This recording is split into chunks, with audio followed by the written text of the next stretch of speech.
En cette mi-journée du 4 décembre 1872, John Johnson ne peut lâcher la barre de la Dei Gracia. Depuis plusieurs jours, rafales et houles constantes ne laissent aucun répit à l'équipage, qui commence à fatiguer après 20 jours en pleine mer, dont une bonne partie sans avoir croisé le moindre bateau. Les yeux de Johnson se plissent. Il aperçoit quelque chose d'étrange à l'horizon. L'homme de quart saisit sa longue-vue et retient sa respiration. C'est bien ce qu'il pensait. À environ 1 mille, un brick goélette semblable à celui sur lequel lui et les 7 autres membres d'équipage se trouvent actuellement fend les vagues de façon hésitante, presque titubante. Pour sûr, personne n'est devant son gouvernail. Une folie par un temps pareil. Johnson déplace lentement sa lunette pour tenter de mieux cerner la situation avant de donner l'alerte. Le pont semble désert et les grands voiles ne sont pas déroulés. Son incompréhension grandit et se transforme en malaise lorsqu'il remarque que les voiles du mât de misaine sont déchiquetées. Flottant à l'horizontale, les lambeaux de tissu ne laissent pas de doute. C'est un bateau fantôme qu'il est en train d'observer. L'homme avale sa salive. « Navire en difficulté à bâbord !» finit-il par crier, plus par sens du devoir que par envie de comprendre ce à quoi il a affaire. Car la loi de la mer veut qu'on porte secours à tout navire en détresse. Mais Johnson, qui est un marin expérimenté, ne le sait que trop. Il ne vaut mieux pas croiser la route des bateaux fantômes, car on les dit maudits. Il l'a entendu dans les tavernes, lorsque passé une certaine heure, l'alcool commence à délier les langues. Ces navires vous collent à la peau de fichues malédictions, de celles qui finissent par faire de vous un squelette gisant dans les profondeurs de l'océan. Ça, il en est certain. Ce qu'il ignore en revanche, c'est que cet élégant navire abandonné qui se dresse face à lui fera encore l'objet, 150 ans plus tard, de l'un des plus grands mystères non élucidés de l'histoire maritime.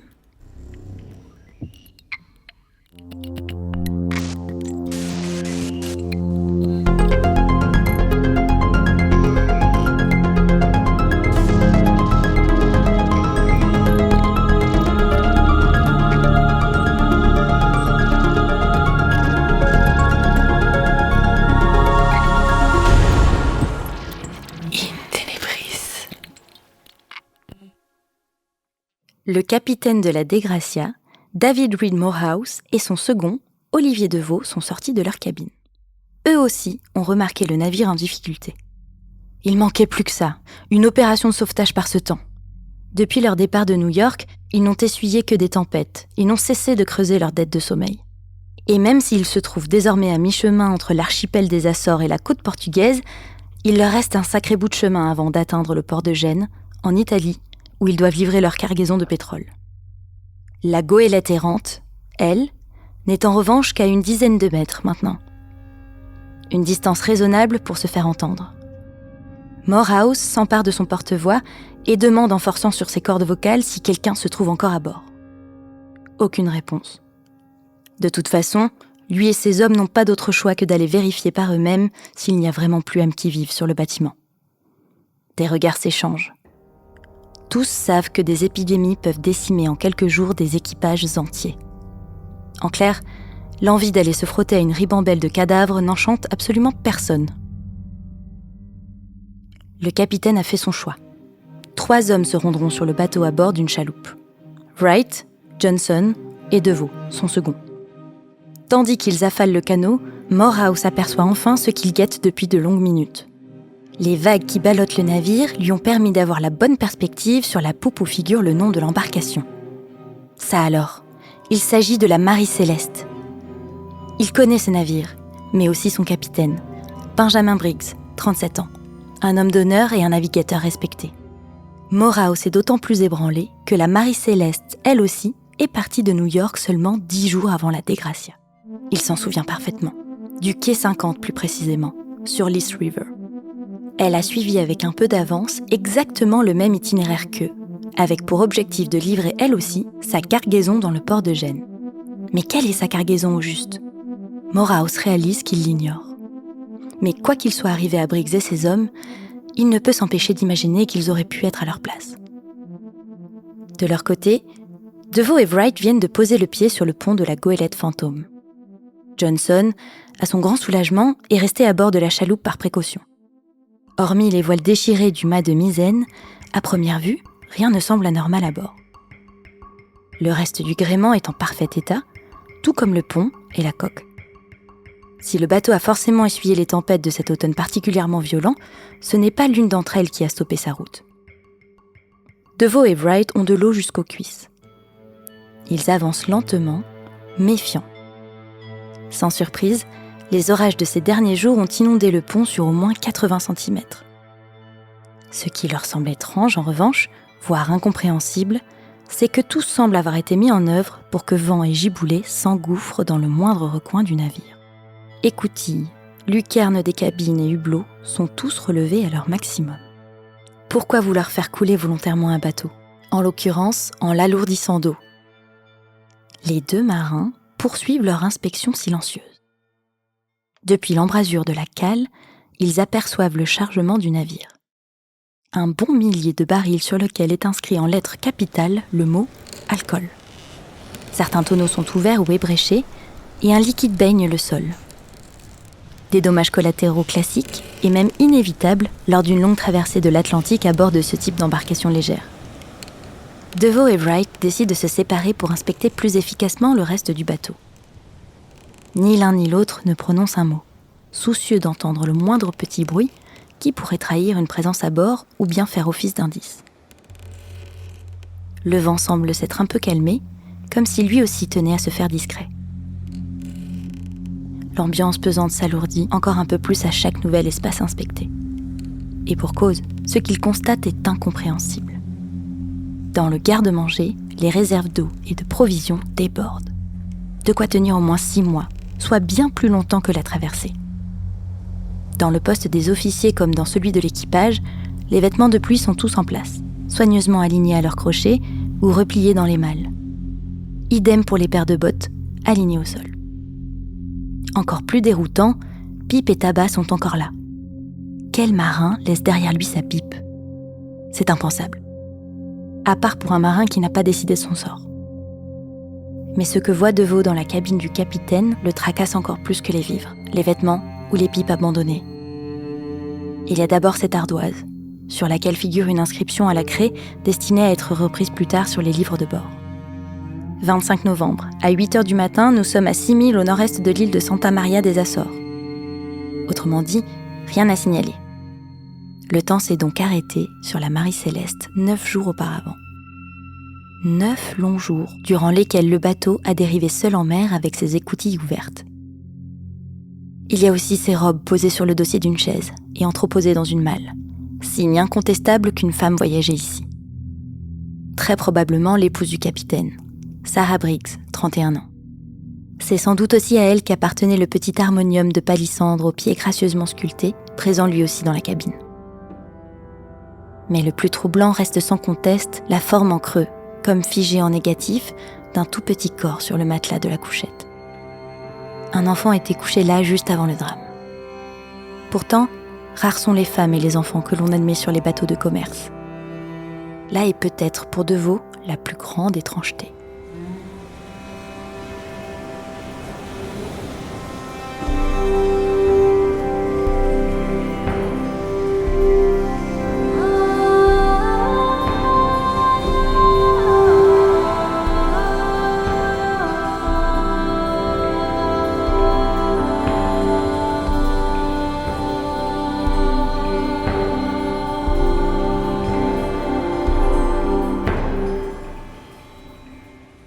Les deux marins ont inspecté tout le navire. Ils n'y ont pas trouvé âme qui vive. Et pas non plus un seul cadavre. Néanmoins, ils ont remarqué un certain nombre de détails qui leur donnent l'intime conviction que l'équipage est parti précipitamment, effrayé. La sonde d'abord, trouvée sur le pont et qui a sans doute servi à mesurer la quantité d'eau présente dans la cale. 1,10 m de haut, ont estimé DeVoe et Wright. Soit rien d'extraordinaire pour une goélette qui a dérivé près de 10 jours avec des écoutilles béantes. Le gouvernail ensuite, qui n'a pas été fixé. Une hérésie lorsqu'on quitte une embarcation. Mais aussi l'absence d'ancre à la mer, qui explique également que le bateau ait pu dériver au gré des vents et des courants. Et enfin, les rails. Les rails de fixation de la Yole qui se trouvaient sur le pont, preuve qu'une petite embarcation de sauvetage a été mise à l'eau. L'équipage entier serait-il monté à bord d'une simple chaloupe qui ne permet absolument pas de naviguer en pleine mer ? Et pour quelle raison ? De quoi ont-ils eu si peur au point de fuir vers nulle part ? De retour sur la Dei Gracia, les hommes font leur rapport à Morehouse. Ils sont formels. La Marie Céleste est intacte, tout comme sa cargaison d'alcool, qui vaut assurément une fortune. Aucun dégât relatif à une tempête, aucun signe d'épidémie, d'attaque, de danger immédiat, bref, aucune anomalie n'est à signaler. C'est à n'y rien comprendre. Morehouse prend la décision de ramener le vaisseau abandonné à Gibraltar, à environ 1100 km de leur position. Mais l'opération est risquée.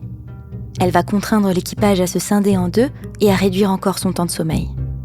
Surtout, à affronter peut-être de nouvelles tempêtes, avec moins de forces vives. Mais selon le droit maritime, un sauveteur peut espérer une belle part de la valeur du navire et de sa cargaison, surtout s'il met clairement sa vie en danger lors de l'opération. Le jeu en vaut la chandelle. DeVoe et 2 marins expérimentés prennent alors les commandes de la Marie Céleste. Morehouse et les 4 autres, eux, restent dans la Dei Gracia.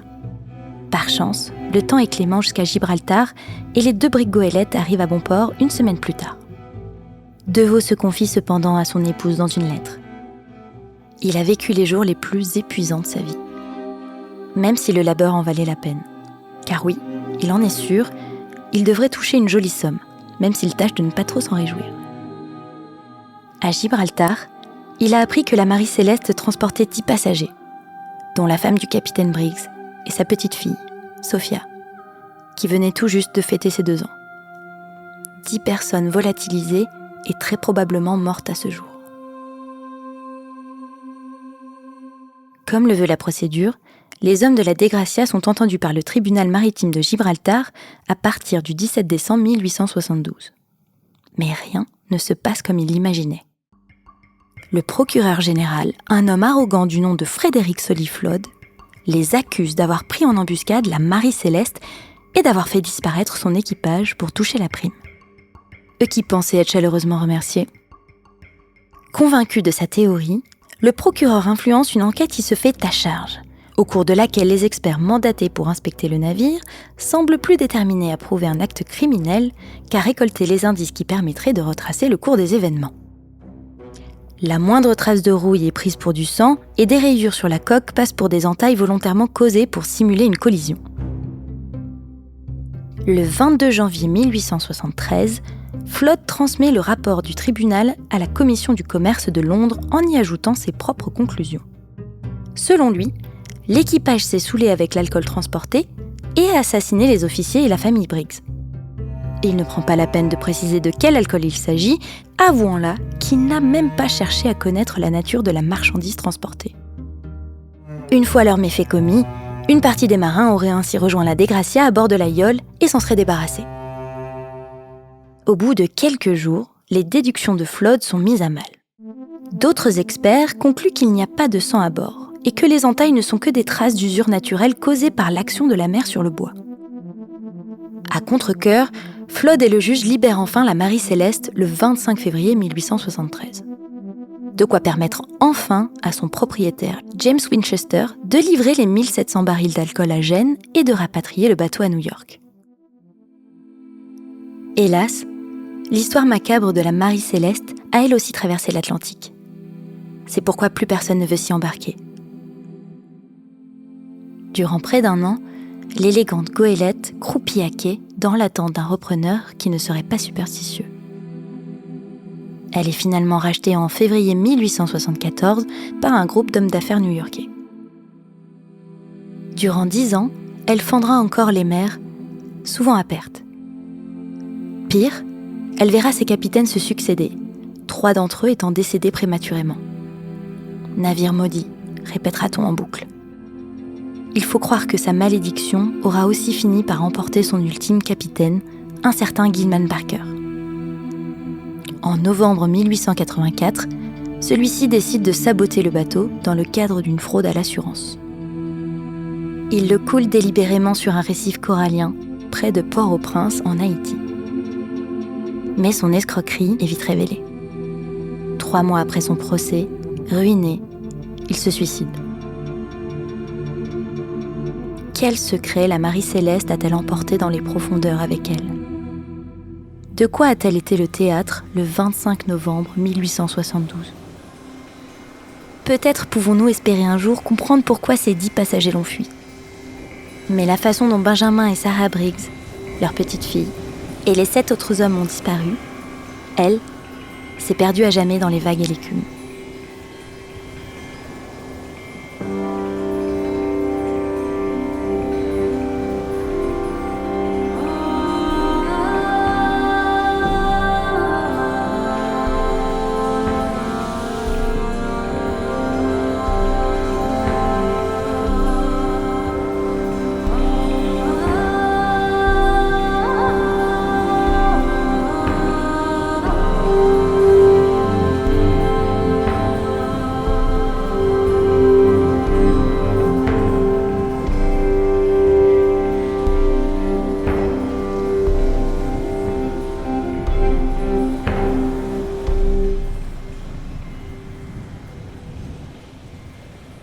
La Marie-Céleste reste à ce jour l'un des plus célèbres bateaux fantômes de l'histoire de la navigation. Bien sûr, les spectres des membres de son équipage n'ont jamais hanté le navire. Mais les incertitudes, elles, ne l'ont pas quitté. Elles se sont glissées dans les moindres de ses recoins, prenant la forme d'indices troublants, parfois contradictoires, jamais réellement convaincants. Elles ont entretenu sa réputation de navire maudit jusqu'au bout. Autrement dit, jusqu'à ce que l'embarcation soit volontairement échouée 13 ans après l'évaporation de ses passagers au large des Açores. De tout temps, l'océan a englouti des vies, et avec elle, souvent, la vérité sur les circonstances de leur tragique épilogue. Entassés sur une chaloupe, le couple Briggs, la petite Sophia, Deveau, Wright, Johnson et les autres n'ont probablement pas échappé à la violence des vagues, au sort inexorable que réservent des heures, peut-être des jours, au milieu de rien. On l'a entendu, les explications avancées furent nombreuses pour tenter de percer le mystère de la Marie-Céleste. On a parlé de mutinerie, d'arnaque à l'assurance, de tremblements de mer, d'assauts pirates, d'attaques de kraken ou même d'abductions extraterrestres. Mais Stéphane Michaka, lui, est aujourd'hui convaincu d'avoir résolu l'énigme. Car à force de recherche pour l'écriture de son roman directement inspiré de l'histoire de la Marie-Céleste, de larmes et d'écume, il a pu croiser suffisamment d'informations tirées d'archives pour apporter enfin une explication à la disparition de ces 10 passagers. Si j'ai choisi d'interviewer Stéphane Michaka, qui n'est pourtant pas historien, mais romancier, c'est parce que j'ai estimé qu'il est actuellement l'une des personnes en France à avoir le mieux enquêté sur l'affaire.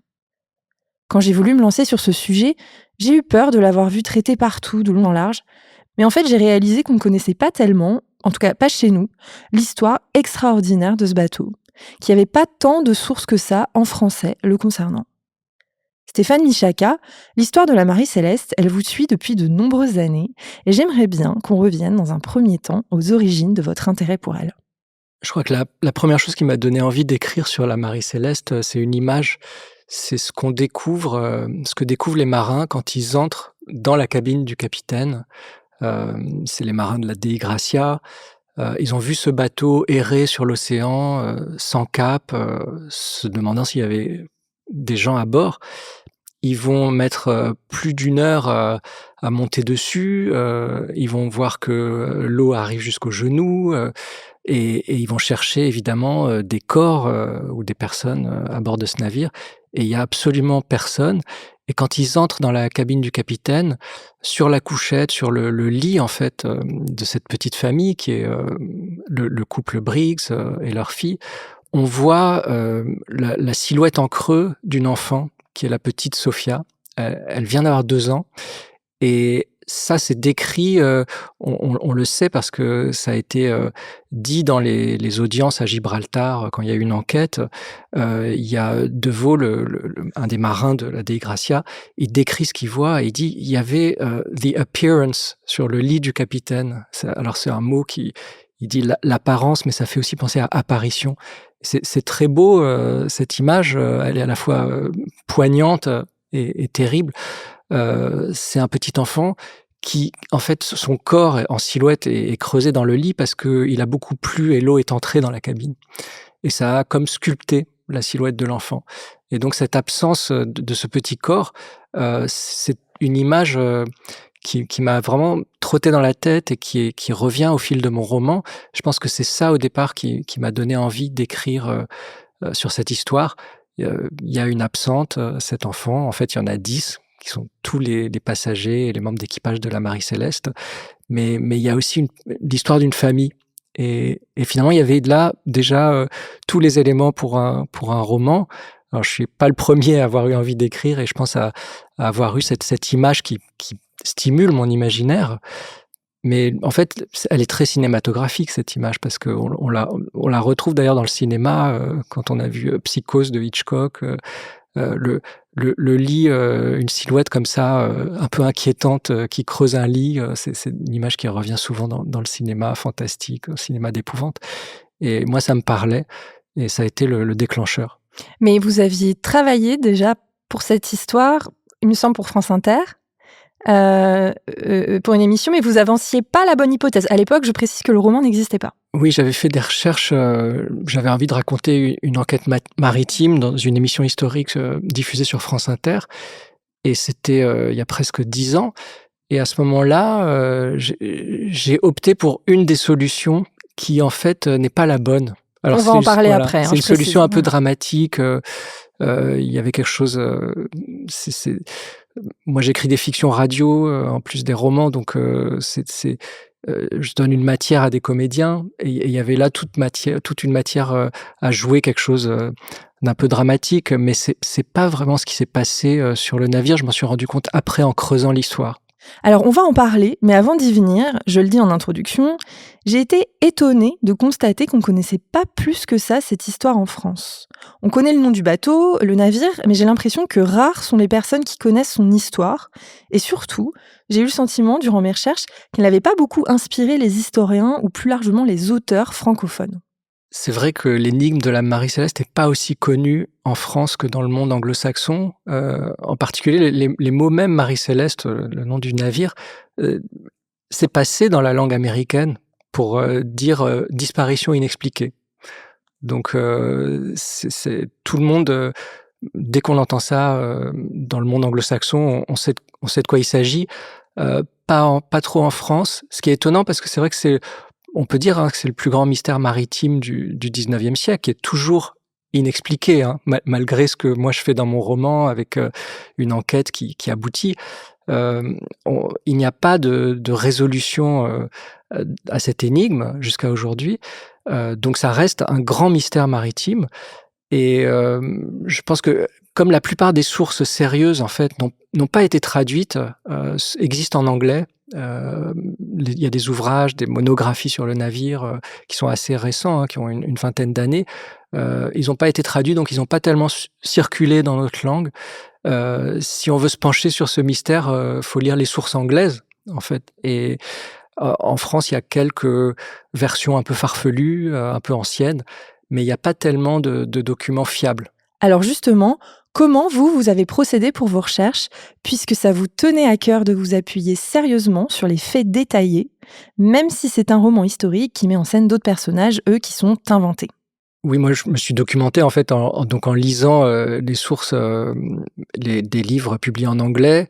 Moi j'ai rien inventé sur ce qui s'est passé à bord, hein, je n'étant pas spécialiste maritime. Je suis évidemment pas monté à bord de la Marie Céleste. C'est ça qui est fascinant et rageant, c'est qu'on a tous envie de monter à bord de ce navire qui est magnifique, hein, quand on en voit des images, des maquettes, des plans. Mais il est tellement, c'était il y a 150 ans, quoi. Donc on manque encore, d'éléments quand même. Tout est un peu disparate et on est obligé de reconstituer. Et moi, j'ai reconstitué à partir de documents écrits, principalement les comptes rendus des audiences qui ont eu lieu à Gibraltar, donc l'enquête qui a eu lieu une fois qu'on a retrouvé la Marie Céleste. Et puis, des hypothèses assez rigoureuses, en fait, qui ont été émises par des historiens dans les dernières années, et je pense que c'est vraiment, depuis une vingtaine d'années qu'on peut, établir à peu près, la succession des faits, dire ce qui s'est passé. On pouvait pas le faire avant parce que, des documents aussi importants qu'une partie des audiences de Gibraltar, les témoignages des marins qui ont trouvé le navire, ont été vraiment, retrouvés dans leur intégralité, dans les années 60-70. On les avait pas avant. Donc beaucoup d'écrits, de documents qui prétendent résoudre l'affaire de la Marie Céleste jusqu'aux années 1960, presque 100 ans après la découverte du navire. Il y a des angles morts, il manque, des éléments, cruciaux pour comprendre ce qui s'est passé. Ces documents, on les retrouve, dans leur intégralité, assez récemment, et c'est sur ça que s'appuient, les historiens, au début du XXIe siècle. Et moi, je viens à leur suite, hein, donc je prétends pas avoir résolu l'affaire, mais j'ai utilisé, ce qui m'a paru le plus plausible comme explication, en particulier, celle donnée par, un journaliste, américain qui s'appelle Brian Hicks dans un livre, un très beau livre sur la Marie Céleste qui s'appelle Ghost Ship, le navire fantôme. Je donnerai les références dans les notes sous l'épisode, comme à chaque fois. Est-ce qu'on peut décrire rapidement la Marie Céleste, là encore avant d'entrer vraiment dans le vif du sujet, pour que les auditeurs la visualisent un peu mieux, parce que moi dans le récit je ne la décris pas vraiment, et je pense que c'est bien de le faire, et de comprendre à quel genre de bateau on a affaire. Oui, ce qui est important à dire sur la Marie Céleste, c'est que c'est un navire de commerce, qui a 2 mâts, c'est un grand voilier, pas tellement immense en fait, il a une taille, presque humaine. Alors il fait quand même 30 mètres de long, Oui, c'est pas rien. mais voilà, il y avait à bord, 10 personnes, hein, 7 membres d'équipage, le capitaine, sa femme et la petite fille. Mais alors c'est un peu, j'ai envie de dire, quand on le voit dans les images, il y a juste une photo, de ce navire qui a été prise, après, la découverte et donc la disparition des passagers. Une photo qui a été prise en noir et blanc, dans un port où la Marie Céleste était amarrée. Et là, elle paye pas trop de mine, mais quand on la voit, quand on voit des plans, quand on voit des maquettes, c'est vraiment, un très beau navire, avec, comme c'est un brigantin, c'est-à-dire que on appelle ça un brick-goélette en fait, et brick parce qu'il y a une voile carrée qui est la brigantine. Ça fait que vous avez 2, mâts et la baume qui est, ce mât en fait, enfin c'est pas un mât, mais c'est un espar, horizontal. Et je sais pas pourquoi l'aspect de ce navire, est très il y a un charme qui s'en dégage en fait, et comme on est en 1872, c'est l'époque où la navigation à voile est en train de vraiment, disparaître, au profit de la navigation à vapeur. Il est déjà ce navire, fantomatique pour cette raison aussi. C'est-à-dire qu'on est déjà dans les derniers jours de la marine à voile, dans quelque chose, qui va disparaître peu à peu, et quasiment, complètement dans la navigation de commerce, hein, dans la marine de commerce, au XXe siècle. Et ça, c'est aussi, une des raisons pour lesquelles, ce navire a quelque chose de mythique, parce que la disparition de ses passagers se fait à bord d'un voilier, d'un type de voilier qui lui-même, disparaît des cartes, en fait, à ce moment-là. Alors, on a entendu dans le récit le moment de la découverte de la Marie Céleste par les membres de l'équipage de la Dei Gratia. Mais j'aimerais bien à présent qu'on revienne sur les événements qui sont survenus après son rapatriement à Gibraltar, son rapatriement par 3 membres de la Dei Gratia, dont le second Deveau. Deveau, il confiera notamment à sa femme, dans une lettre, que les 1100 et quelques kilomètres qu'il a parcourus en 9 jours avec un équipage aussi réduit resteront parmi les plus rudes de sa vie de marin. Sa déception à l'arrivée, elle est d'autant plus grande qu'il pense être bien payé pour ce service rendu tout de même au péril de sa vie et de celle de l'équipage de la Dei Gratia, puisque lui aussi fut réduit. Oui, ils ont pris des grands risques, ces marins, parce qu'ils n'ont pas remorqué, la Marie Céleste, ils ont dû diviser leur équipage. C'était une goélette à peu près semblable à la Marie Céleste, hein, la Dei Gratia. Elle avait une cargaison de pétrole, la Marie Céleste avait sa cargaison de barils d'alcool, mais quand ils l'ont trouvée, comme elle était intacte et qu'il y avait toute la cargaison, ils avaient des raisons de penser, ces sauveteurs, qu'ils auraient droit à une prime de sauvetage. Et effectivement, parce qu'ils ont pris tous ces risques en la ramenant, ils sont restés assez proches, les deux navires, sur le trajet depuis les Açores jusqu'à Gibraltar. Puis à un moment, la Marie Céleste est entrée dans la brume et a été perdue de vue par la Dei Gracia. Donc elle est arrivée un jour après au port de Gibraltar. Et à ce moment-là, on peut comprendre qu'ils se disent bon, ça va être vite réglé. Et en fait, pour leur malheur, à ces sauveteurs, ils vont tomber sur un procureur particulièrement mal disposé à leur égard. Et là, leurs ennuis vont commencer. Ils ont passé beaucoup de temps à Gibraltar, beaucoup plus qu'ils ne pensaient le faire, et ça les bloquait. Ils pouvaient pas continuer à travailler.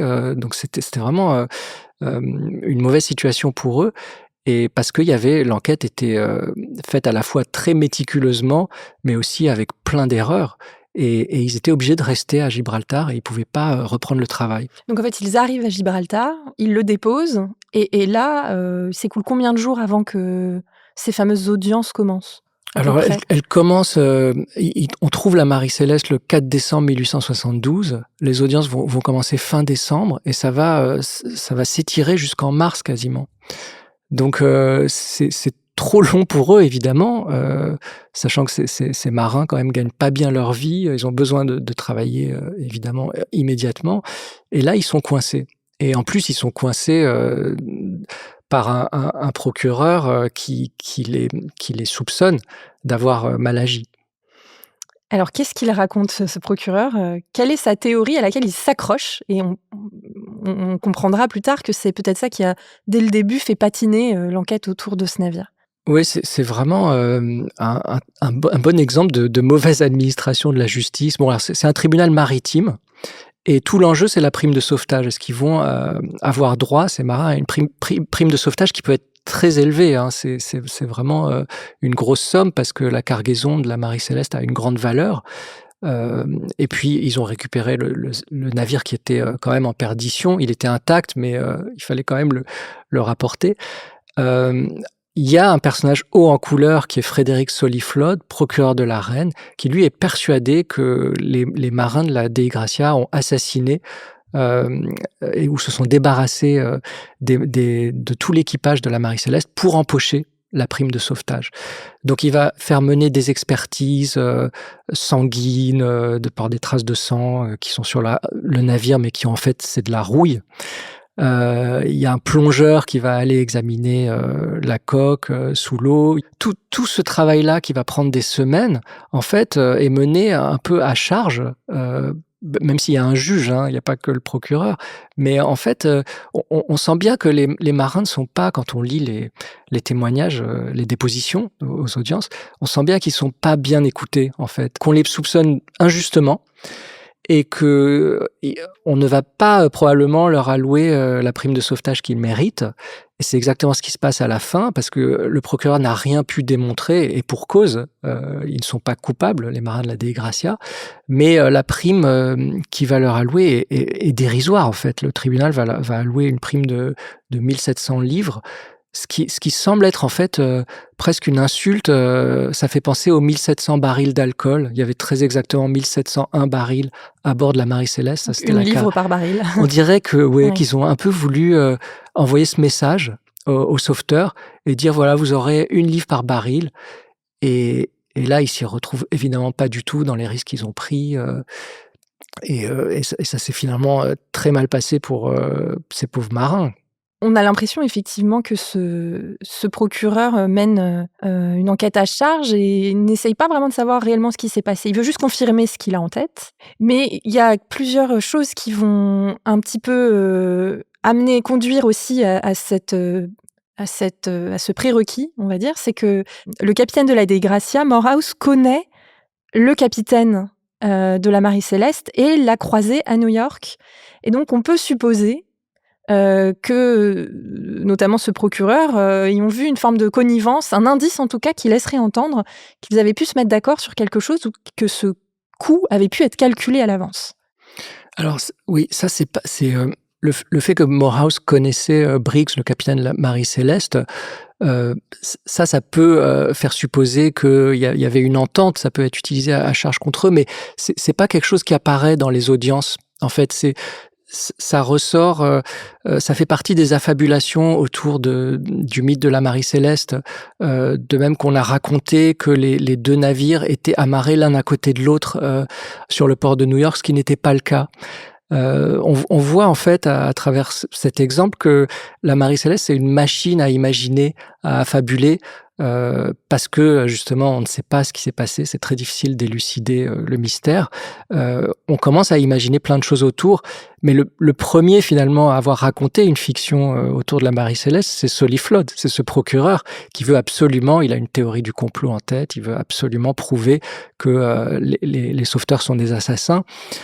Et puis, il y a cette pléthore d'articles, toutes ces coupures de presse qui vont apparaître, ça raconte ça aussi, le mystère de la Marie Céleste, c'est la rapidité de circulation à ce moment-là, des informations dans la presse entre les États-Unis et l'Europe, grâce aux lignes télégraphiques, aux câbles sous-marins, hein, en fait, tout ça va très vite et on voit d'article en article aussi, la plume des rédacteurs de presse se fait plus ou moins inventive et à chaque fois, il y en a, qui rajoutent leur petit grain de sel et on dit par exemple que, on a retrouvé, la machine, à coudre de l'épouse du capitaine et qu'à côté, il y avait, une fiole d'huile, qui était encore debout. Ce qui est assez peu probable quand on sait que la Marie Céleste, en fait, a affronté un gros grain, hein, vraiment du mauvais temps, à beaucoup. Il y a eu des houles incroyables en particulier à partir du moment où le navire a dérivé sans personne à bord. C'est à peu près 9 jours, hein, c'est ça? Ouais, une dizaine de jours, ce qui est comme, en fait, il y avait l'écoutille principale était fermée, mais il y avait 2 écoutilles ouvertes. On avait arraché, la toile et on avait ouvert tous les hublots. Ça, c'est un élément très intriguant aussi. Pourquoi est-ce que le navire, voguait comme ça sur l'océan, avec toutes les fenêtres, en fait, les hublots ouverts, les écoutilles ouvertes?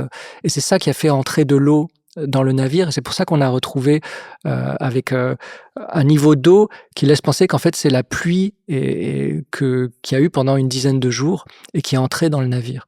C'est cette eau qui a, creusé, la silhouette, qui était là, au moment, où on a enlevé précipitamment la petite Sophia de son lit, hein, parce que c'est ça qui s'est sans doute passé. Elle avait passé la nuit et puis très vite, il y a de l'eau qui entre, ça creuse la silhouette de l'enfant et ça fait monter, à peu près à 1 mètre, d'eau, de pluie en fait dans le navire et puis il y a aussi, l'eau qui vient des vagues. Mais c'est pas assez pour faire couler le navire ou pour le mettre en danger. En fait, encore une fois, le navire est retrouvé, en très bon état de naviguer, intact. Et donc, c'est pour ça que cette théorie du crime, elle va avoir la dent dure. Concrètement, comment se seraient passées les choses dans le cadre de la théorie du crime? En fait, soit il y aurait eu une entente, donc ce qu'on peut imaginer si on dit: «Ils se connaissaient, ils se sont mis d'accord», peut-être il y a pas eu de personnes assassinées et tout l'équipage est parti, sur le petit canot qui était à bord et ils ont disparu, on les a jamais retrouvés, mais en fait, ils sont pas morts, et ça permet aux sauveteurs d'empocher la prime de sauvetage du navire et peut-être après de la partager avec, les rescapés, ça rend pas plausible, c'est-à-dire une entente entre quand on connaît l'histoire, la biographie du capitaine Briggs, où il en était dans sa vie à ce moment-là, quel type de personne il était. C'était un homme qui approchait la quarantaine, qui voulait prendre sa retraite, qui était très pieux et surtout qui était lui-même propriétaire d'un tiers de la Marie Céleste, d'un tiers du navire. Donc l'opération n'était pas avantageuse pour lui?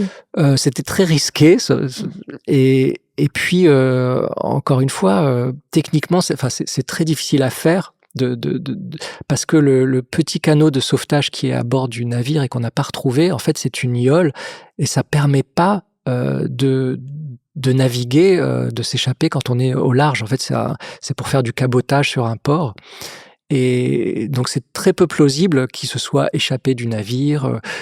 Quant à un assassinat, il faudrait qu'il y ait quand même des traces, même effacées, ils auraient retrouvé parce que les analyses, de tout ce qu'il y avait à bord étaient quand même assez, précises. En fait, on ne trouve que de la rouille et les entailles, parce qu'on trouve aussi des entailles. Alors, on trouve le sabre d'abordage du capitaine. En fait, Sous c'est un le lit, sabre c'est de ça? cérémonie, voilà, du capitaine Briggs. C'est un élément décoratif. C'est pas, voilà. Dessus, c'est juste de la rouille qu'on retrouve. Et les entailles sur le navire datent sans doute du moment où il a été refait, en fait, parce que il y a eu une réfection du navire juste avant son départ de New York. Mais c'est pas des traces de violence. Mais ce qui est très frappant quand on lit les témoignages des marins, c'est que personne ne s'intéresse vraiment à la cargaison. Et c'est là où le bas blesse, en fait. C'est la cargaison qui est l'élément le plus important dans cette affaire. Alors parlons-en de cette cargaison. On a le sentiment, quand on lit votre livre et d'autres sources aussi, que l'équipage lui-même ignore de la nature de cette cargaison. On sait qu'il y a marqué alcool sur les tonneaux. On sait qu'il s'inquiète, alors ça c'est vous qui le racontez dans le roman, qu'il s'inquiète de certaines odeurs qui sont assez fortes, qui sont entêtantes. Mmh. Mais finalement, même à l'issue du sauvetage, même durant les audiences, on a l'impression que personne n'est vraiment au courant, ne s'intéresse à ça, en effet. Oui, ça c'est toute l'ambiguïté du mot alcool qui figure sur les barils. Donc c'est 1701 barils d'alcool. En fait, ça permet pas de dire quel type d'alcool c'est. Et dans tout ce qu'on sait des témoignages, des lettres qui ont été envoyées par le capitaine à sa famille, en fait, qui est aux États-Unis, et même à aucun moment dans les témoignages des marins et dans tous les documents qu'on a de l'enquête qui se déroule à Gibraltar, il y a une description précise du contenu des barils. Donc ça, c'est quand même extraordinaire. C'est comme si on s'intéressait aux marins, à ce qu'ils ont peut-être fait, les sauveteurs, à ce qui a été découvert sur le pont, mais pas du tout au contenu des barils. Or, alcool, c'est un terme très générique qui laisse supposer, c'est ça aussi qui a laissé imaginer qu'il y avait eu peut-être une beuverie et qu'il y avait eu une bagarre à bord et que ça avait fait disparaître les personnes qui étaient sur la Marie Céleste. Mais en fait, la réalité, c'est que c'était très probablement de l'alcool impropre à la consommation. C'est-à-dire, c'est pas comme du rhum ou du whisky qu'on peut boire et qui peut rendre saoul. En fait, c'était probablement de l'alcool industriel. Qui sert? En fait, il servait, on le sait parce que la cargaison, elle était destinée à un marchand de vin à Gênes. Le navire, il partait de New York et il allait au port de Gênes en Italie pour livrer à un marchand de vin qu'on connaît ces barils. Et ces barils d'alcool, en fait, sont destinés à... Cet alcool, il est destiné à fortifier du vin de ce marchand génois. Mais ce qu'on a découvert, et ça, c'est vraiment ce que Brian Hicks raconte dans son livre Ghost Ship, c'est que pendant un moment, à New York, la Marie Céleste va se trouver à Queens pour charger sa cargaison. Et on sait qu'à Queens, à cette époque, il y a des raffineries, il y a des usines qui fabriquent notamment de l'éthanol, donc de l'alcool industriel. Mais à ce moment-là, le mot n'existe pas encore, le mot éthanol. Il va apparaître dans les années 1890, donc plus de 20 ans après l'affaire. Et il n'y a pas écrit sur les barils éthanol, il y a écrit alcool. Donc, dans l'expérience des marins, du capitaine de la Marie Céleste, c'est quelque chose d'assez nouveau. On sait que aucun d'entre eux n'avait fait un voyage avant avec ce type de cargaison. Donc, ils sont pas expérimentés pour transporter de l'éthanol, ce qu'on sait être aujourd'hui de l'éthanol. Et il se passe autre chose quand le navire est amarré pour charger sa cargaison à Queens, c'est qu'il y a un des barils d'alcool qui tombe sur le canot de sauvetage qui est à l'arrière du navire, sur la chaloupe. C'est une anecdote que vous racontez dans le livre, Ouais. et donc ça, c'est vrai. Ça, c'est vrai. D'accord. Et il y a une chaloupe qui est endommagée, et ça, on peut dire que c'est un mystère, une énigme dans l'énigme, en fait. Le canot de sauvetage qui est à l'arrière du navire, sur des bossoirs, ce qu'on appelle les bossoirs, il est détruit par un baril d'alcool qui tombe au moment du chargement de la cargaison. Et l'armateur du navire, qui s'appelle Winchester, promet au capitaine qu'il va lui dégoter une autre chaloupe. Or, il ne l'a jamais fait. Il Il n'y avait pas d'autres chaloupes à bord. Et donc, ils sont partis de New York avec seulement cette petite yole, qui est donc cette petite embarcation où on peut à peine mettre 10 personnes. Ce qui est extrêmement dangereux. On se dit, mais pourquoi est-ce qu'ils sont partis de New York sans avoir un canot de sauvetage?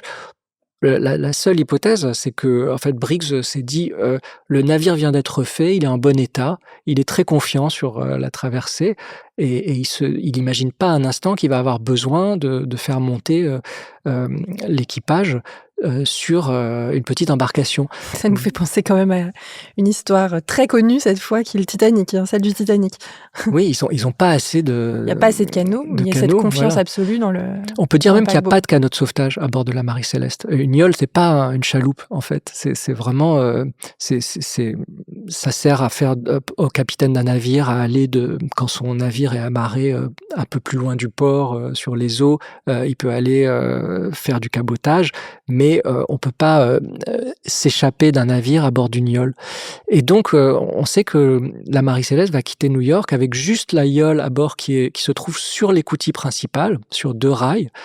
Et quand on a retrouvé le navire, on voit bien que les rails sont déplacés et que l'écoutille principale est fermée parce que la yole était dessus. Et que très probablement, toutes les personnes qui étaient à bord du navire sont montées à bord de la yole pour s'échapper. Et ils avaient besoin, en fait, de s'éloigner de la Marie Céleste, de ne pas rester à bord. Pourquoi ? C'est la grande question. Alors là, je vais inviter les auditeurs qui n'ont pas envie de savoir tout de suite l'explication qu'avance Stéphane Michaka dans son livre. Donc je vais les inviter à s'arrêter ici et à reprendre l'écoute du podcast plus tard. Donc s'ils veulent lire votre roman, voilà, c'est à partir de là qu'on va spoiler. On va donner la solution de l'énigme. Voilà. En fait, il faut quand même, pour être très honnête, dire que ce mystère n'a jamais été résolu. Donc, ce que je vais dire, ça reste des hypothèses, mais des hypothèses les plus sérieuses. En tout cas, moi, celle que j'ai trouvée la plus plausible, c'est celle-là. C'est-à-dire, dès qu'on se penche sur la cargaison, il y a un problème, en fait. Et c'est visible à travers les indices, ce qu'on découvre à bord du navire, quand les marins montent à bord, donc les marins de la Dei Gracia, ce qu'ils voient, tout va dans le sens et corrobore cette hypothèse. Alors c'est intéressant parce qu'on peut peut-être justement commencer par revenir sur ces indices et reconstituer ensemble le puzzle. En fait, la Marie Céleste, quand elle est découverte, il n'y a pas d'encre qui est jetée, hein, c'est un navire qui vogue sans direction. Le gouvernail n'est pas immobilisé, il n'est pas attaché. Tout indique que les personnes qui étaient à bord sont parties précipitamment, très précipitamment. Donc c'est cette petite silhouette de la jeune fille qui est enlevée précipitamment du lit. C'est le compas du navire, c'est-à-dire un instrument de navigation qui donne la direction. Il a été retiré de son habitacle qui est brisé. On trouve une tige en fer qui sert à savoir s'il y a eu de l'eau dans la cale, donc à mesurer jusqu'à quelle hauteur il y a de l'eau dans la cale. Elle est jetée sur le pont du navire. Et il y a ces hublots et ces écoutilles, 2 écoutilles qui sont ouvertes, comme si on avait voulu faire entrer du vent ou même la pluie à bord du navire. Et ce qui est paradoxal, c'est justement cette sonde. À la fois, on a le sentiment qu'ils ont voulu aérer et faire entrer la pluie, comme vous dites, au maximum, et en même temps, cette sonde est le signe aussi qu'ils s'inquiètent d'une éventuelle montée de l'eau importante dans la cale. Oui, la sonde, c'est un indice important parce que ça laisse supposer qu'ils prennent connaissance de ce qui se passe dans la cale à ce moment-là, c'est-à-dire probablement le 25 novembre. On sait que c'est le 25 novembre parce que sur le livre de bord, la dernière inscription date du 25 novembre, mais c'est une inscription qui ne donne aucune information, c'est vraiment RAS, quoi. Rien à signaler. Ils disent on est à telle position au large des Açores. Et ça, c'est le matin. Oui, c'est D'accord. le matin donc du 25 novembre. Et ensuite, très probablement, donc on a pu reconstituer que le navire a dérivé sans passagers, sans personne pendant une dizaine de jours. Et on trouve cette sonde. Donc ça veut dire qu'en fait, l'équipage, ils ont besoin de savoir jusqu'où l'eau est montée dans la cale, qu'est-ce qui s'est passé dans la cale. Ça veut dire qu'ils ont très probablement ouvert la cale pour la première fois depuis longtemps, depuis plusieurs jours, le matin du 25 novembre. Or, les relevés météorologiques au large des Açores de cette journée, parce qu'on les a, ils permettent de savoir que c'était un temps plutôt clément. En fait, c'était calme plat. Donc, le navire avait essuyé des tempêtes pendant plusieurs jours. Donc, ils avaient tout calfeutré. Les hublots, les écoutilles étaient fermés. Et quand il ne pleut plus, ils prennent une décision, hein, le capitaine sans doute ordonne, ce qui est une décision logique, enfin d'ouvrir la cale pour voir l'état de la cargaison. Après toutes les secousses qui ont été subies par le navire, et ce qu'il y a de plus précieux à bord du navire, à part la petite Sophia Briggs qui est dans la cabine du capitaine, c'est la cargaison. Et je crois que c'est 1700 barils d'alcool, ça vaut dans les $36 000. Enfin, c'est une somme énorme. Et ils veulent savoir si la cargaison est intacte. Donc, ils ouvrent, c'est ce que indiquent tous ces indices, hein. Ils ouvrent les écoutilles. Et là, qu'est-ce qui se passe? Ils vont découvrir ce qu'on a découvert quand on a récupéré le navire, en fait, qu'il y a 9 barils d'alcool qui sont endommagés, qui sont ébréchés, et que l'alcool s'est déversé hors de ces barils. Ça veut dire qu'il y a à peu près, si on fait le compte, hein, en fait, il y a presque 2000 litres de cet alcool dont on ne connaît pas bien la nature. Donc d'éthanol. Hein. Voilà, qui s'est déversé dans la cale. Alors, en fait, eux, ils mesurent avec la sonde jusqu'où l'eau est montée, mais ce qui se passe réellement, c'est ce que des chimistes ont démontré aussi, c'est que au moment où le navire quitte New York, il fait assez froid. On est donc au mois de novembre, on est début novembre à New York. Il fait assez froid à ce moment-là. Et puis, au fil de la traversée, la température monte. Et les barils d'alcool, ils peuvent chauffer les uns à côté des autres. Ils sont solidement amarrés parce que les marins, ils connaissent leur métier. Mais ils vont quand même s'entrechoquer du fait du mauvais temps, du fait de toutes ces secousses. On sait qu'ils sont abîmés, donc ça on en a la preuve, quand on les récupère, on sait quand même qu'il y a 9 barils qui sont très abîmés et qui n'ont quasiment plus d'alcool à l'intérieur. Et en fait, ce qui s'est passé, c'est que très probablement l'alcool a chauffé. Alors on se demande, ça on ne le saura jamais, est-ce qu'il y a eu une explosion? Est-ce qu'une explosion a été entendue? Ça on ne le sait pas. Mais en tout cas, quand on ouvre les écoutilles après plusieurs jours où c'était un peu, ça a chauffé comme dans une serre, quoi, tout cet alcool, ce qui se passe, c'est qu'il y a les vapeurs d'alcool qui vont s'évaporer et qui vont être perceptibles sur le pont. Et si c'est de l'éthanol, et tout laisse supposer que c'est bien de l'alcool industriel. En fait, ça peut causer des nausées, on peut être étourdi. C'est pas quelque chose qui, en sortant d'un coup comme ça de la cargaison, et en envahissant le navire, est évidemment agréable, quoi. C'est une odeur très très forte. C'est quasiment, c'est décrit comme presque une odeur d'ammoniac. Et assez insupportable, mais surtout comme il y a la petite à bord, la petite dans la cabine qui, elle, est en train de faire ses poumons, c'est très dangereux pour elle. Et ça, c'est un élément sans doute très important dans ce qui s'est passé, c'est que ça a probablement précipité la décision du capitaine, c'est sa fille. Il est à bord avec son épouse. Et ça a précipité sa décision de faire monter tout le monde à bord de la Yole et donc de quitter le navire. Ce qu'on ne sait pas, c'est est-ce qu'ils quittent le navire parce qu'ils craignent une explosion de la cargaison ou parce que les vapeurs sont insupportables. Oui, parce que c'est un énorme risque quand même de faire monter tout le monde sur cette Yole. On le dit, il n'y a pas une grosse capacité. On peut imaginer que laisser 1 ou 2 hommes sur le pont à bord qui supportaient peut-être un peu mieux l'odeur aurait été plus judicieux. Mais donc le fait qu'il y ait tout le monde, alors vous avancez une explication dans le livre qui n'est pas celle-ci, mais laisse entendre que c'était quand même vraiment insupportable pour tout l'équipage. Ce qui est clair, c'est qu'ils veulent fuir le navire, soit parce qu'ils craignent une explosion imminente, soit parce que les vapeurs d'alcool, d'éthanol en fait, sont insupportables.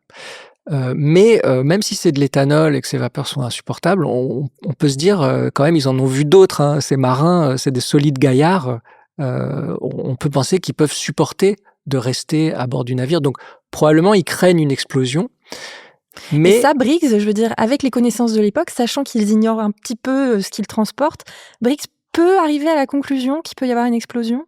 Ou alors il y en a effectivement eu une? c'est une des choses qu'on saura jamais Mmh. parce que, il y a pas de traces d'explosion à proprement parler et les scientifiques discutent sur le fait que, une explosion aurait pu se produire. Certains, avancent que oui, d'autres non. Oui, Moi je alors je vais compléter puisqu'on a effectivement une expérience qui a eu lieu, qui a été menée par, le chimiste Andreas Sella de l'University College of London. Donc en 2016, il a mené, cette expérience pour la chaîne de télévision, Channel 5 et il a montré donc qu'il peut y avoir eu une explosion qui n'aurait causé aucun dégât, en tout cas visible a posteriori. Et cette explosion, si elle a eu lieu, elle a pu être entendue, et elle a pu vraiment effrayer, l'équipage. Mais ce qui a très probablement précipité tout le monde hors du navire, c'est surtout les vapeurs d'alcool, en fait, c'est ces émanations et alors on ne saura jamais pourquoi, Briggs a pris cette décision de faire monter tout le monde à bord de la Yole. Mais quand il fait ça, ce qui est à peu près certain, c'est que c'est pas pour, naviguer, et s'éloigner, sans être attaché au navire. En fait, la Yole est restée attachée au navire. On le sait parce que les marins de la Dei Gracia, ils disent, que quand ils ont découvert la Marie Céleste, ils ont remarqué qu'il y avait un cordage qui était rompu, qui était en fait la drisse de grand voile, c'est-à-dire le cordage qui sert à élever, la plus grande voile du navire et ils sont obligés de remplacer cette drisse pour pouvoir naviguer.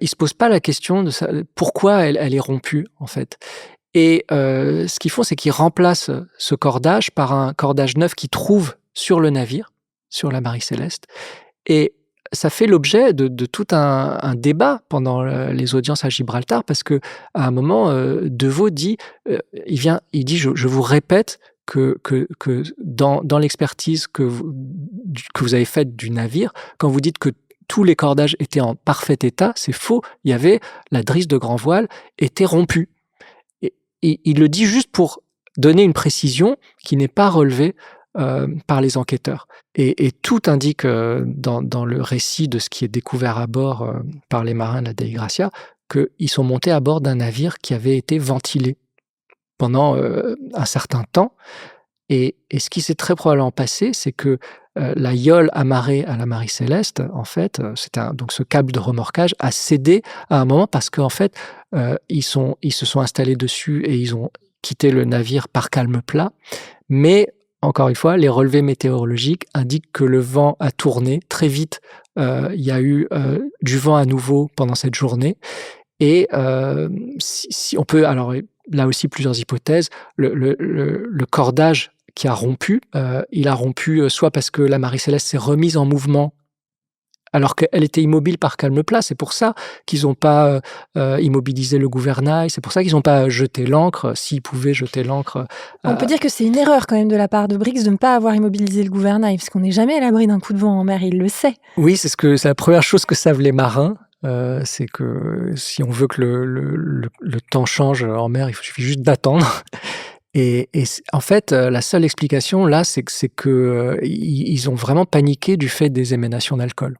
Mais là encore, une chose qu'on ne saura jamais, c'est pourquoi il n'a pas laissé un ou 2 marins à bord du navire, Briggs et là, on peut faire que des suppositions et les faire, presque comme un romancier, en fait, c'est de la psychologie. Moi, c'est ce que j'ai essayé de faire, c'est ce que mes enquêteurs font dans mon roman. Sachant qu'ils connaissaient pas bien, les marins, de la Marie Céleste, hein, ils avaient été recrutés pour ce voyage. Il a peut-être pas envie de laisser à bord Briggs, à bord d'un navire qui lui appartient pour un tiers, hein, qui est un peu toute sa fortune aussi. Il a contracté un prêt pour acheter, des parts du navire. Il a envie à ce moment-là de sa vie, il veut juste prendre sa retraite en fait, il veut plus naviguer. C'est ce qui rend, d'autant plus, poignant, l'histoire et puis le fait que c'était vraiment ça devait être leur dernier voyage à la famille Briggs et ça a été leur dernier voyage pour une autre raison, parce qu'ils ont péri et ils ont très probablement péri, tous sur le canot de sauvetage, enfin cette Yole qui n'en est pas un qui est une petite embarcation avec laquelle on ne peut pas aller très loin et qui a été très probablement renversée par les vagues. Et parce qu'on ne les a pas retrouvés, ces corps, y compris donc la petite Sophia, on ne saura jamais. Mais on peut imaginer, et ça c'est toute la tragédie de cet équipage, de ces passagers, ces heures d'angoisse, à partir du moment où le cordage a rompu, où ils sont sur l'océan, ils peuvent plus rejoindre la Marie Céleste qui est poussée par le vent. Et là, ils se disent si on croise pas un navire bientôt, on va y passer. Et on ne sait pas combien de temps ça a duré sur l'Aïol. Est-ce que ça a duré 1 heure? Est-ce que ça a duré des heures, Voire des un jours. jour entier? Mmh. Ça, on le sait pas.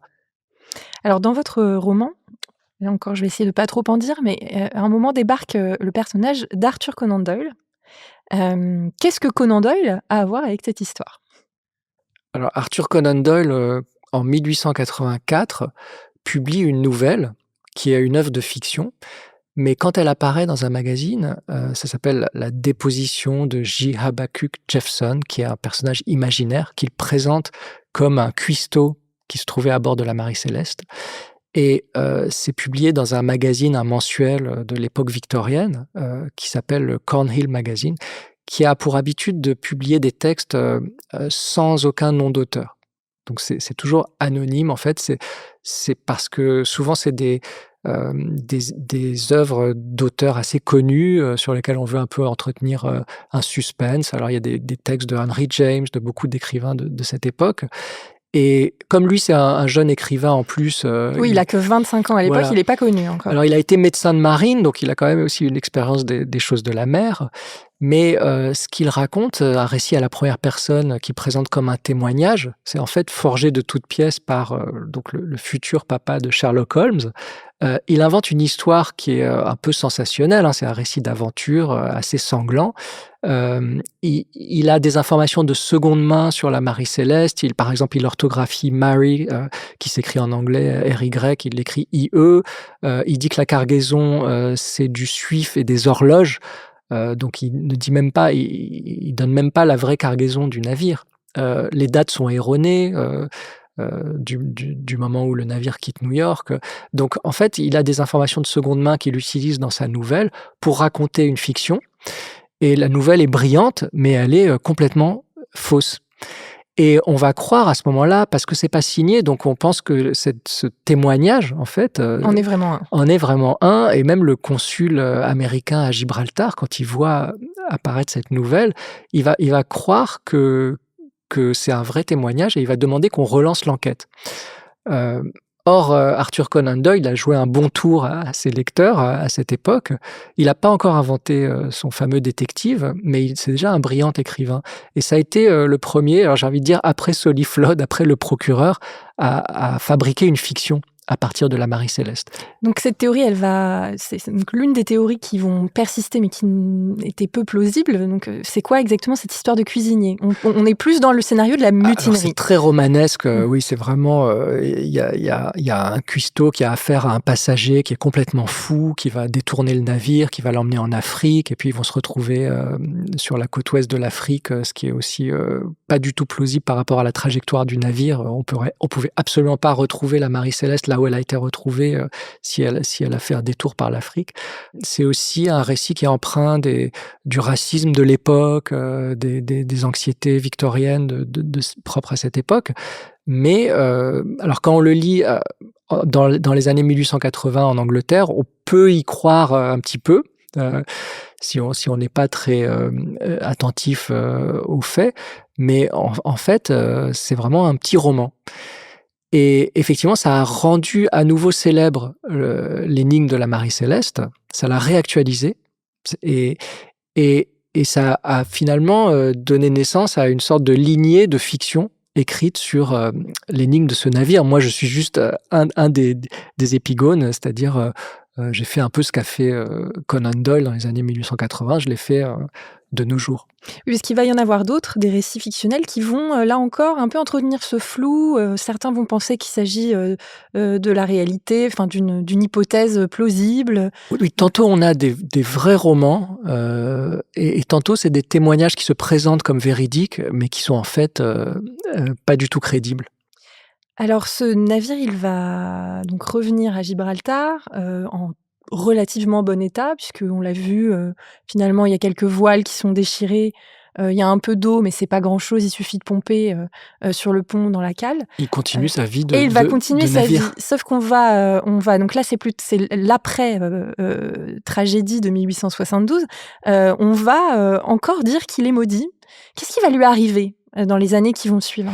Alors, effectivement, à ce moment-là, donc en 1873, après la fin des audiences à Gibraltar, on va vraiment livrer la cargaison au fameux, marchand de Gênes. Donc il va obtenir sa cargaison, ses barils d'alcool.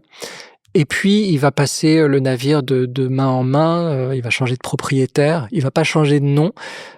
Mais souvent il va naviguer à perte, c'est-à-dire, c'est comme si effectivement il continue d'être maudit, et c'est aussi pour ça que l'histoire est fascinante. C'est-à-dire que c'est tout autant, l'histoire d'une famille maudite, cette énigme de la Marie-Céleste, la famille Briggs, la famille du capitaine, que, l'histoire d'un navire maudit.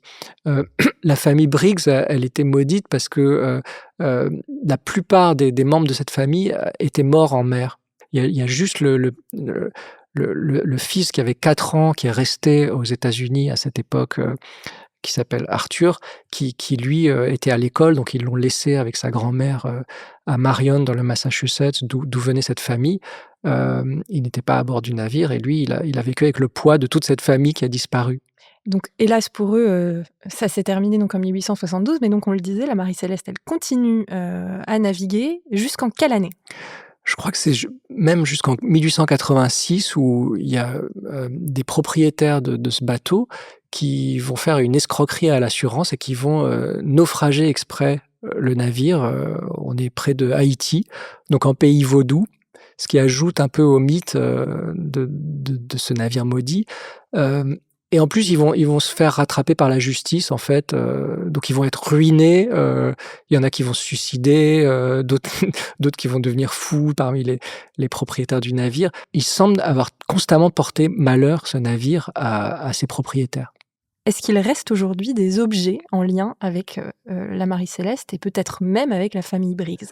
Oui, il y a des reliques, du navire qui sont dans des musées américains, les musées maritimes. Il y a notamment, on a la machine à coudre, de Sophia Briggs, qui était à l'époque, un outil assez, nouveau, hein. Il y en avait c'était pas courant, hein, c'était les premières machines à coudre, qu'on pouvait, acheter, et avoir dans sa petite famille.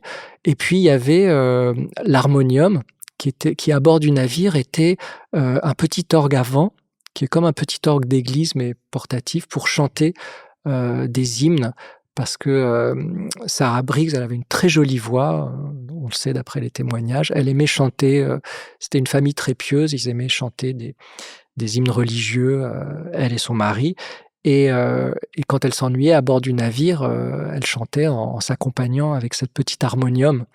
Et en fait, ces éléments-là, donc conservés, hein, qu'on peut encore voir aujourd'hui, la machine à coudre, l'harmonium, il reste pas beaucoup d'autres choses, hein. Il reste quand même aussi, le papier à lettres, et tout ce qui permettait d'écrire des lettres, depuis le navire à la famille Briggs. Ça, on l'a retrouvé aussi. Et puis on a des photos des membres d'équipage qui moi m'ont beaucoup, parlé, en fait, parce qu'on sent que, par exemple, Sarah Briggs, c'était quelqu'un d'assez attachant avec, quelque chose de malicieux. On le voit dans son expression sur les photos qu'on a. On voit que on détecte, en voyant une photo, un portrait du capitaine Briggs, qu'il y a une certaine lassitude chez cet homme, qu'il a envie de rester à terre maintenant, qu'il veut plus prendre des risques, risquer sa vie en naviguant. Et tous ces éléments, ça concourt au mythe de la Marie-Céleste, parce qu'il y a une sorte de poésie involontaire, presque surréaliste. Moi, ça m'a fait penser souvent à la phrase de Lautréamont dans Les Chants de Maldoror, où cette formule célèbre où il dit: «C'est beau comme, la rencontre fortuite sur une table de dissection d'une machine à coudre et d'un parapluie».